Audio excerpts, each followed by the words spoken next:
अस्सलामुअलैकुम। कहानी अब एक नए ड्रामेटिक मोड़ पर पहुंच गई है।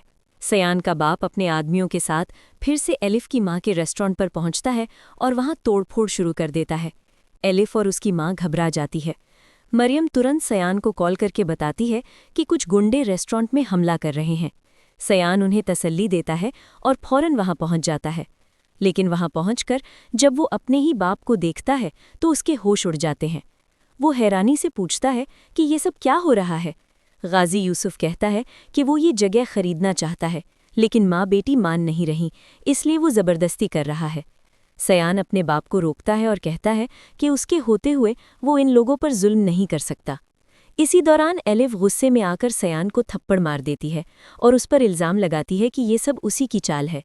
वो कहती है कि पहले उसने गुंडे भेजे और अब मदद का ड्रामा कर रहा है। सयान को बहुत गुस्सा आता है, लेकिन वो खामोश रहकर अपने बाप को लेकर वहां से चला जाता है। बाद में मरियम एलिफ को समझाती है कि सयान असल में उनकी मदद करने आया था और वो बुरा इंसान नहीं है। ये सुनकर एलिफ को अपनी गलती का एहसास होता है और वो खुद सयान से माफ़ी मांगने का फैसला करती है।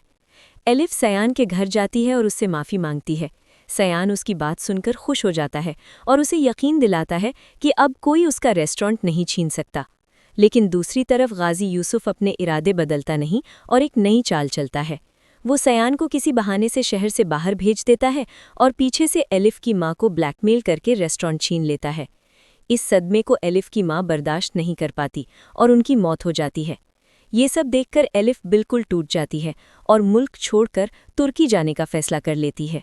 जब सयान वापस आता है और उसे सच्चाई पता चलती है तो वो हैरान रह जाता है। वो एलिफ से मिलने जाता है, लेकिन एलिफ उससे नफरत करती है और कहती है कि उसके बाप की वजह से उसकी माँ की मौत हुई है। सयान बहुत समझाने की कोशिश करता है, लेकिन वो उसकी एक नहीं सुनती और आखिरकार मुल्क छोड़कर चली जाती है।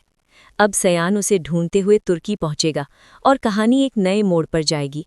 तो आपको क्या लगता है आगे क्या होगा? अपनी राय कमेंट्स में ज़रूर बताइएगा। अगर वीडियो पसंद आए तो लाइक करें और चैनल को सब्सक्राइब करना बिल्कुल ना भूलें।